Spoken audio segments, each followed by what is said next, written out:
watu wanaopitisha sheria za kukandamiza, kuwanyima masikini haki zao na kuwaibia masikini wa watu wangu masilahi yao. Wajane wamekuwa nyara kwao, yatima wamekuwa mawindo yao. Fanya nini siku ya adhabu? Siku dhoruba itakapowajeni kutoka mbali, mutamkimbilia nani kuomba msaada? Mutakwenda wapi kuweka mali yenu? Itakalowapakia ni kujikunyata kati ya wafungwa. Hata hivyo, hasira ya Mwenyezi Mungu haichatulia pato, ameunyosha mkono wake. Andiko na libarikiwe. Ni ukweli, maana hata kijana alikuwa amefukuzwa kule Kiambu Rent.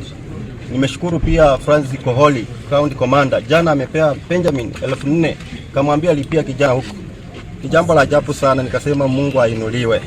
Sasa ombi langu kwa ajili ya hawa wana ambao wako nyumbani,